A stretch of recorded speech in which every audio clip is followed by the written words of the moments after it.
बहुत ही सुंदर भक्ति गीत गाने जा रहे हैं। कैसा लगा कमेंट करके बताइएगा। Please like share and subscribe पूरा वॉच करिएगा।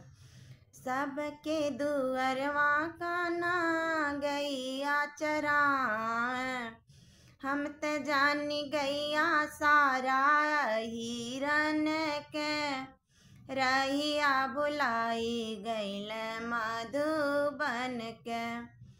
सबके दुअरवा का ना जलवा छिड़ी केला, हम त जानी जल सारा दुनियन के, रहिया बुलाई गैल मधुबन के।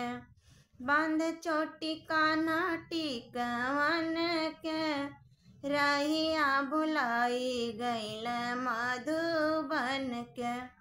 सबके दुअरवा कान्हा बसिया बजावेला, हम त जानी बसिया सारा लइकन के, रहिया बुलाई गैल मधुबन के।